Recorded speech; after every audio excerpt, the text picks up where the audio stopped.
Good morning, YouTubers, adventure cyclists, preppers, survivalists. Welcome to Barrett Stuff. This is going to be a little... Letting people see that may not be a great idea.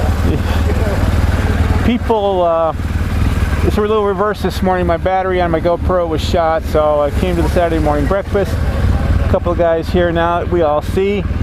So I'm going to do a little reverse show here today. This is Saturday, 2 days after the big Denver storm. So what we're going to do is I'm going to show you a little clip of a time lapse in front of my house for the day. Downtown Denver really didn't get hit that hard on the storm like everybody else got clobbered. So I'll cut out here and then you'll see the video clip, and then we'll come back for today's story on maybe talk about prepping. We'll talk at you later. So here's Denver, Colorado.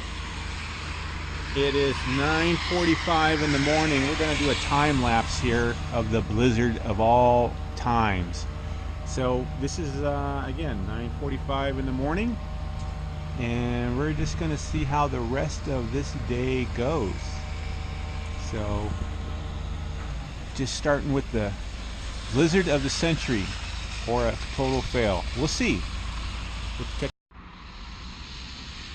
Okay, YouTubers, this is a 11:40-ish report, and it's coming down. There's a little wind flag up there, give you an idea of wind, and the trees are blowing, and the power has been going a little weird in the house, but there we go, and we will continue this report in downtown Denver, Colorado on the eve of the blizzard. There's already cars starting to slide along the road there. Talk to you later. Okay guys, the quest goes on. We're getting deeper and deeper. It's 2:45 in the afternoon. So yes, it is coming thick. Now the trees aren't swaying as much as before. I didn't miss the shot, but there's our flag still up there flopping away. So we still got a good considerable breeze coming in. But it's only 2:45, so we got some more snow to come. We'll check you guys out later. Bye-bye. Okay, everybody. It's around 4 o'clock now. It's getting light. That wind's still pecking up there. Trees aren't moving that much compared to before, but it's a lighter snow at this point. Maybe it won't last as long, or it's going to get heavy again. Who knows? And it gets thicker here, so we'll do another check later on. Talk to you later. Well, guys, it's 6 o'clock. It's barely coming down. I think this is the end of our havoc. Now, not to say that other parts of Denver didn't get clobbered, or Colorado got clobbered, or in the Front Range got clobbered in really bad results, but as far as downtown Denver goes, in the general area of the Highlands, this is it. The road's kind of clearing up.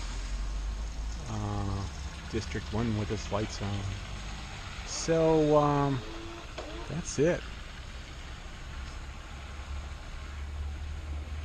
Well, she's being cautious with the lights on, or he's looking for something. So if you don't hear from me again on this, this is it, unless something drastically changes. And so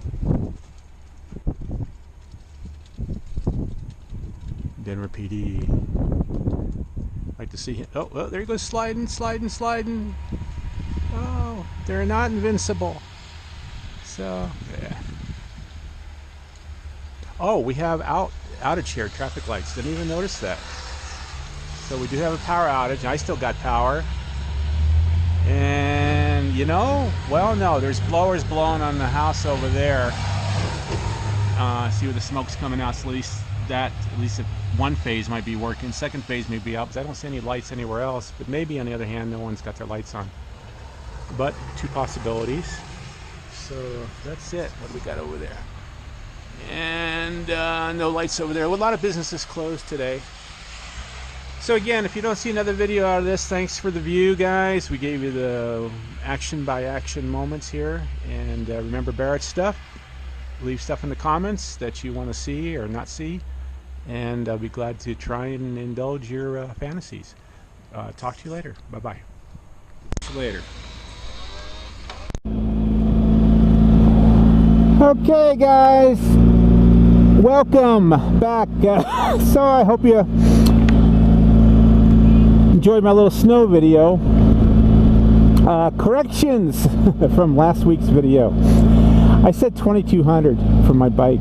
22,000. Miscorrection. If I could pick them up for 2,200, I would have picked up 3 or 4 of them. But 22,000 was the price for my used one. And yeah, 23, 24. All stripped down, so yeah, got a good deal. Okay, so back to today's video. As you saw, we got clobbered in Denver. Denver had its largest blizzard in history, theoretically. As you see by my video in front of my house, which is just basically downtown up in the Platte River, wasn't that bad, but boy, did other people get clobbered.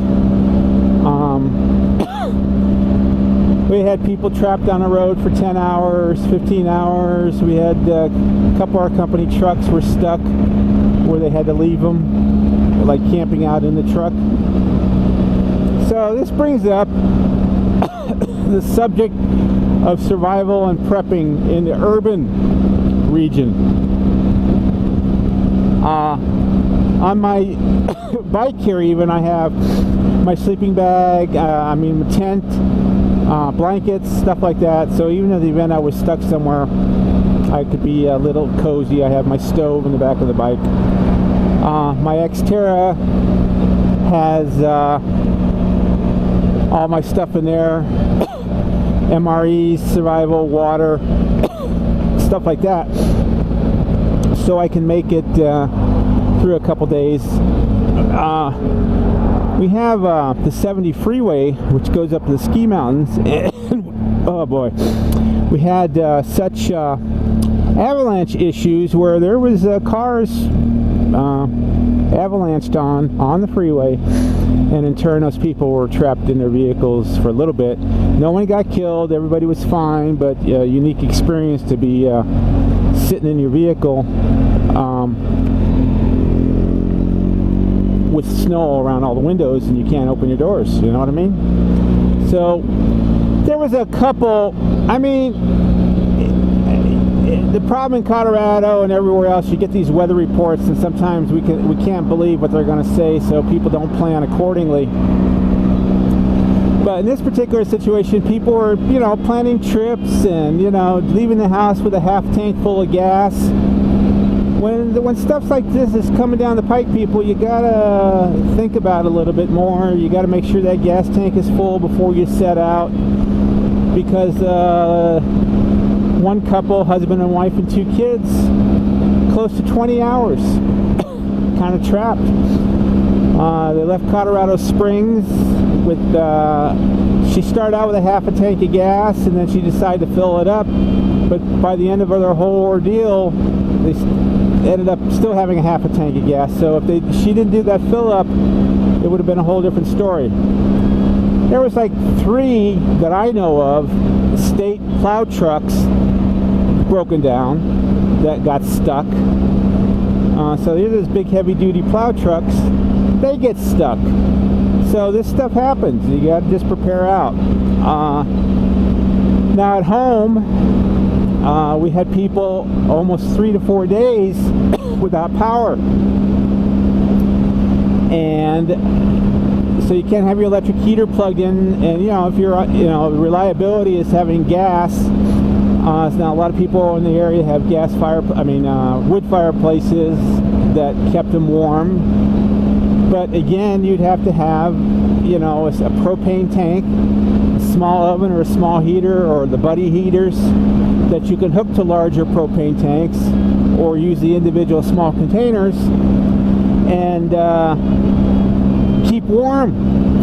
Now if you're in Florida with a hurricane and stuff like that, not much to worry about there, but we had 10-degree days, 15-degree days.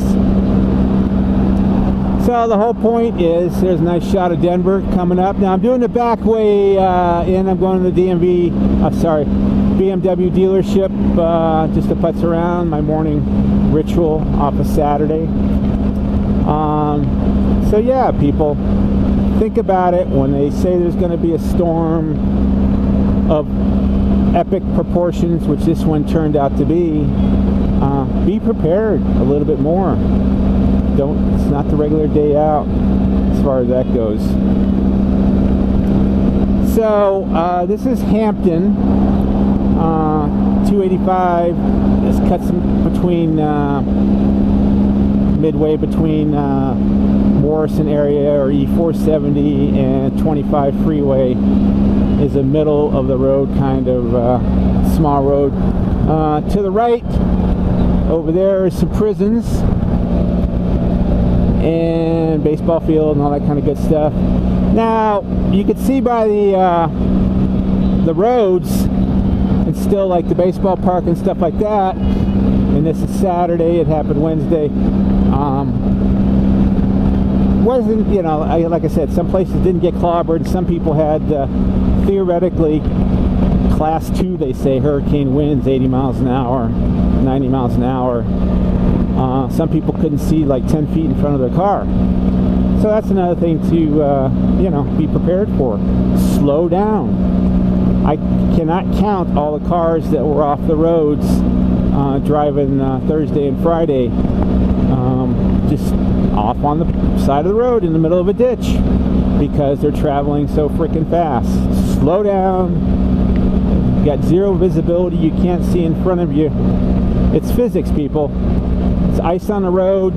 Tires won't stick. You're going slide. Now, I don't care if you got 20-wheel drive. You get on a sheet of ice, all 20 wheels are going to slide across the road. That's all there is to it. It's weight, it's inertia, and you can't overcome it. When that vehicle starts to break loose from the road, you know, all bets are off. So right now it's 34 degrees and it's 9:26 in the morning. It was 26 coming in the morning on the bike. Got the toasty stuff turned on.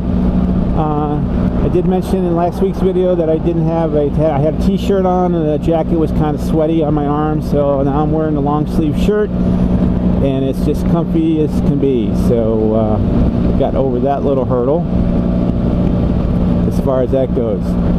So guys, this is a short video for the day. Just wanted to show you the snowstorm of the century for at least Denver, Colorado.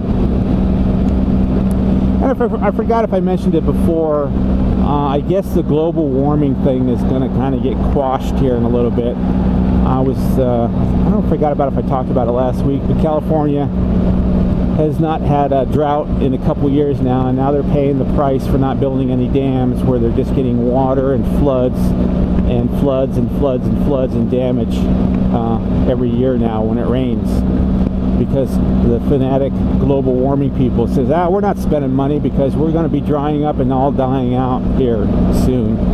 And the earth is changing, the weather patterns are changing, and like I mentioned before, theoretically this Denver is going to be back to a norm of weather patterns for a while, and that's just the way the earth is.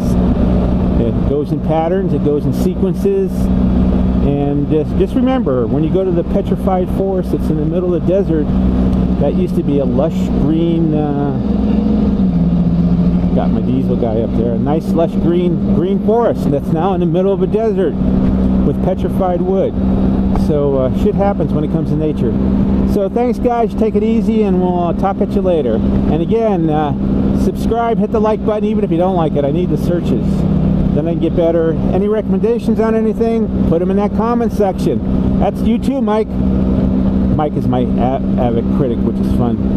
So thanks a lot, and thanks for watching.